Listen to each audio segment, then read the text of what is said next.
ముస్లింస్లకు ఎంతో పవిత్రమైన రంజాన్ మాసం వచ్చేసింది. వారు భక్తి శ్రద్ధలతో నీరు కూడా తాగకుండా ఉపవాసం ఉండటం వలన వారికి తక్షణ శక్తిని అందించే ఆహారం కావడంతో వారు ప్రిఫర్ చేస్తుంటారు. కానీ ఇదొక్కప్పటి నిజం. ప్రజెంట్ ఎవరైనా సరే హలీం అని డైలాగ్ విన్నారంటే వాళ్ళు వీళ్ళు అని కాకుండా దేవకన్య రెక్కల గుర్రం మీద విహరిస్తున్నంత ఆనందంతో నోట్లో లాలాజలాలు భరతనాట్యం వేస్తుంటాయి రుచి చూసిన ఎవరికైనా. పోషకాహారంతో నిండిన హలీం సింగిల్ డిష్ మీల్ అనొచ్చండి. ఎందుకంటారా, జనరల్ గా భోజనం చేసామంటే అన్నం, రొట్టెలు, కూరలు, పప్పు, చారు ఇలా తింటుంటాం కదా. కానీ హలీం ఒక్కటి తింటే చాలు పూర్తి భోజనంతో సమానమైన పోషకాలు ఉంటాయండి. ఇలా దీని గురించి చెప్పుకుంటూ వెళ్తే వండటం మూవీ డ్యూరేషన్ అయితే హెల్త్ దగ్గర నుండి దీని బ్యాక్గ్రౌండ్ వరకు చెప్పుకుంటూ వెళ్తే సీరియల్ డ్యూరేషన్ అవుతుందండి. సో అంత టైం తీసుకోకుండా క్లియర్ గా చెప్పుకుందాం. టైం అంటే గుర్తొచ్చిందండి. ఎప్పుడు ఇంట్లో ఉంటే బ్రెయిన్ పని చేయదని ఈవినింగ్ టైం సరదాగా బయటికి వెళ్తామండి. రంజాన్ స్పెషల్ స్టార్ట్ అయింది కదా, ముక్కులకి విరజాజి స్మెల్ వచ్చినట్లు హలీం స్మెల్ తో టేస్ట్ తో టెంప్ట్ చేస్తుంటుంది. ఎలాగోలా దాన్ని దాటేద్దాం అనుకునే లోపు మరొకరు అలా గుందికి హలీం టెంప్ట్ చేస్తూనే ఉంటుంది. దగ్గరికి వెళ్లి హలీం ఎంత అని అడిగితే ఆకాశాన్ని అంటుతున్నంత రేట్లు చెప్తున్నారండి. అది కూడా నా బుజ్జి పొట్టకి ఒక్క మూలకి కూడా రాదు. మనలో మన మాట అండి. హలీంలో చేసిన ఇంగ్రీడియంట్స్ కి, అంతసేపు చేసిన కష్టానికి, అంత టేస్టీ హలీం కోసం కొంచెం రేటు ఎక్కువైనా పెట్టొచ్చు. కానీ అంత రేటు పెట్టి తక్కువ తినడం సాటిస్ఫై కాక లాస్ట్ టైం చేసిన ఎక్స్పీరియన్స్ తో చాలా తక్కువ టైంలో చాలా తక్కువ బడ్జెట్ లో ఒక్కరి కాదు ఇద్దరు కాదు 10 మెంబర్స్ అయినా కడుపు నిండా తినే విధంగా చేశాను. వీడియో స్కిప్ చేయకుండా చూడండి. హలీం చేయడం ఇంత సింపులా, ఇంత టేస్టీ హలీం చేయడం అనిపిస్తుంటుంది. ముందుగా స్టవ్ మీద మందపాటి వెడల్పటి కడాయిని తీసుకొని దానిలో ఒక 5-6 టేబుల్ స్పూన్ వరకు ఆయిల్ ని యాడ్ చేసి 5-6 వరకు ఆనియన్స్ ని తీసుకొని పొడవుగా కట్ చేసి యాడ్ చేసుకోవాలండి. ఈ ఆనియన్స్ వచ్చేసి బ్లాక్ గా ఫ్రై అవ్వకూడదు, వైట్ గా ఉండకూడదండి. రెడ్ కలర్ వచ్చేంత వరకు వేయించుకోవాలి. హలీం లో ఫ్రైడ్ ఆనియన్స్ వేయకపోతే టేస్ట్ రాదా అంటారేమో, ఖచ్చితంగా రాదండి. ఇలా ఆనియన్స్ ని ఫ్రై చేసుకొని పక్కన పెట్టుకొని ఆనియన్స్ ఫ్రై చేసిన ఆయిల్ కానీ ఆనియన్స్ ఫ్రై చేసిన కడాయి కానీ మరోసారి ఎంట్రీ ఇస్తుంది, పక్కన పెట్టేసుకోండి. హలీం లో సెకండ్ మెయిన్ పార్ట్ పప్పు ధాన్యాలను యాడ్ చేయడం అండి.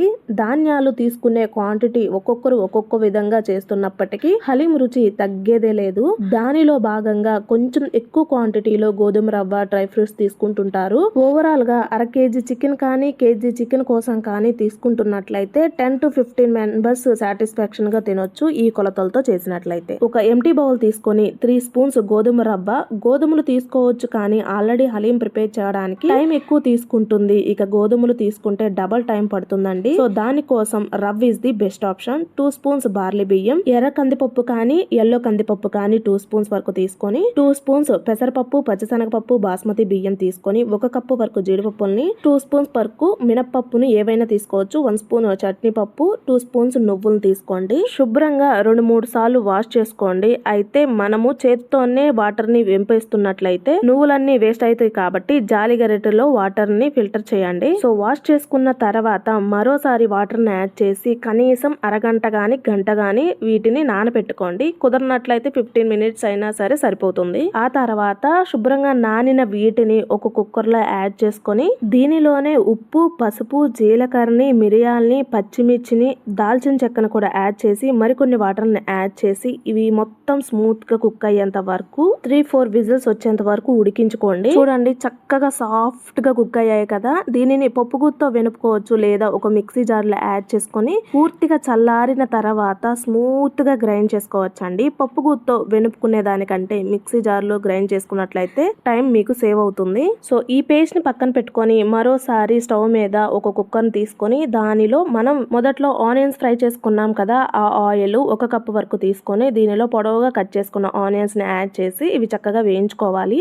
దీనిలోనే 1 కప్పు వరకు ఫ్రెష్ గా దంచుకున్న అల్లం వెల్లుల్లి పేస్ట్ యాడ్ చేసి పచ్చి వాసన పోయేంత వరకు వేయించుకోవాలండి. నెక్స్ట్ యాలకులు, గసగసాలు, సాజీరా, పచ్చిమిర్చి, బిర్యానీ ఆకు యాడ్ చేసి దీనిలోనే కొత్తిమీర, పుదీనాను కూడా యాడ్ చేసి ఒక 1 మినిట్ పాటు కుక్ చేసుకున్న తర్వాత శుభ్రంగా నీచు వాసన లేకుండా వాష్ చేసుకున్న చికెన్ ని తీసుకొని దీనిలోనే రుచికి తగ్గట్లుగా ఉప్పు, పసుపు, ధనియాల పొడిని, కారం, గరం మసాలా, చికెన్ మసాలా పౌడర్ ని యాడ్ చేసి మొత్తం కలిసేలా కలుపుకొని చికెన్ మెత్తగా కుక్ అవడానికి సరిపడనన్ని వాటర్ యాడ్ చేసుకోవాలి. అలాగే మీ కుక్కర్కి సరిపడనన్ని వాటర్ యాడ్ చేసుకోండి.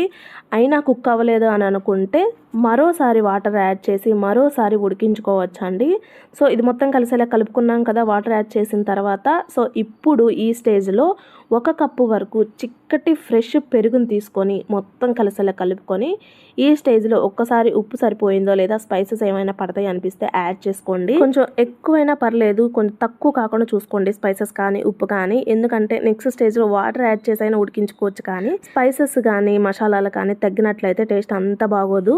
అలా అని మరీ ఎక్కువగా యాడ్ చేసుకోకండి. సో చికెన్ సాఫ్ట్గా ఉడికేంత వరకు ఒక 4-5 విజిల్స్ వచ్చేంత వరకు ఉడికించుకోండి. చూసారు కదా చికెన్ అనేది నాకైతే సాఫ్ట్గా ఉడికిపోయిందండి. మీకు ఉడకనట్లయితే చెప్పాను కదా మరోసారి వాటర్ యాడ్ చేసి, లేదా ఉన్నట్లయితే ఉన్న వాటర్తోనే మరోసారి ఉడికించుకోండి. సో ఇప్పుడు నాకు సాఫ్ట్గా చికెన్ అయితే కుక్ అయింది, వాటర్ కూడా మిగిలాయి కదా. సో ఆ వాటర్ని సపరేట్ చేసుకోండి. కుక్కర్లో ఓన్లీ చికెన్ ముక్కలు మాత్రమే ఉంచేసి దానిలో బిర్యానీ ఆకుని తీసేయండి. ఫ్లేవర్ అయితే అబ్జర్వ్ అయ్యి ఉంటుంది కదా.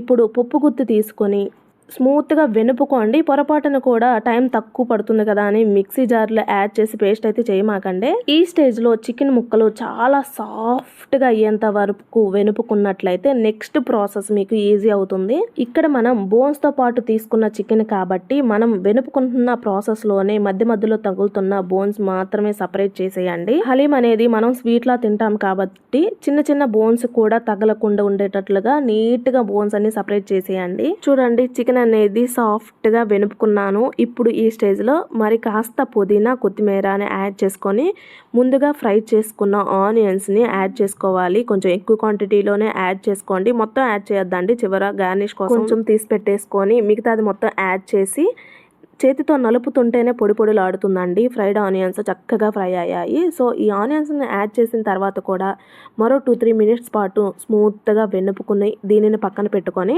మొదట్లో ఆనియన్స్ ఫ్రై చేసుకున్నాం కదా అదే కడాయిలో 1 కప్పు వరకు నెయ్యినైతే తీసుకొని దానిలో 1 కప్పు వరకు జీడిపప్పులను తీసుకొని చక్కగా మంచి కలర్ వచ్చేంత వరకు జీడిపప్పుల్ని వేయించుకోవాలండి. సో దీనిలో నుండి కొన్ని జీడిపప్పులను పక్కన పెట్టేసి దీనిలోనే స్మూత్గా వెనుపుకున్న చికెన్ని అలాగే సపరేట్ చేసుకున్న చికెన్ వాటర్ని కూడా యాడ్ చేసి మొత్తం కలిసేలా కలుపుకుంటూనే కుక్ చేసుకుంటూనే ఉండాలి. ఇది ఒకవైపు కుక్ చేస్తూనే ఉన్నానండి. మొత్తం కలిసేలా కలుపుకున్నాం కదా. ఈ స్టేజ్లో మనం మొదట్లో ధాన్యాలను పేస్ట్ చేసి పెట్టుకున్నాం కదా, ఈ పేస్ట్ని యాడ్ చేసుకోండి. మీకు ఒకవేళ పేస్ట్ బాగా ఎక్కువ అయింది అనిపిస్తే సగం పక్కన పెట్టేసుకొని తగినంత మాత్రమే యాడ్ చేసుకోండి. మీకు అయినా అర్థం కాలేదు అనుకుంటే సగం పేస్ట్ యాడ్ చేసి మొత్తం కలిసేలా కలుపుకొని ఒకసారి టేస్ట్ చెక్ చేసుకోండి, అర్థమైపోతుంది. సో అవసరం అనిపిస్తే యాడ్ చేసుకోండి, అక్కర్లేదనుకుంటే తగ్గించేసుకోండి. నేను చెప్పిన కొలతలతో అయితే ఎగ్జాక్ట్గా సరిపోయిందండి. సో ఇది మొత్తం కలిసేలా కలుపుకుంటూనే ఉడికించుకుంటూనే ఉప్పు ఒకసారి చెక్ చేసుకొని అవసరం అనిపిస్తే అయితే మాత్రం యాడ్ చేసుకోండి. కొంచెం వాటర్ పడతాయి అనిపించినా కానీ మరికొన్ని వాటర్ని యాడ్ చేసుకొని దగ్గర పడేంత వరకు అయినా సరే కుక్ చేసుకోవచ్చు. నేను చెప్పిన స్టెప్స్ అన్ని క్లియర్గా ఫాలో అయినట్లయితే మరోసారి వాటర్ని యాడ్ చేసే పని అయితే ఉండదండి. ఈ విధంగా దగ్గరే ఉండి మాడిపోకుండా 5-10 మినిట్స్ పాటు కుక్ చేసుకున్న తర్వాత చివరిగా టేస్ట్ ఎన్హాన్స్ చేయడం కోసం 1 కప్పు వరకు కాచి చల్లార్చిన పాలను తీసుకోండి. ఈ పాలను యాడ్ చేయడం వలన హనీ టేస్ట్ అనేది ఎన్హాన్స్ అవుతుంది.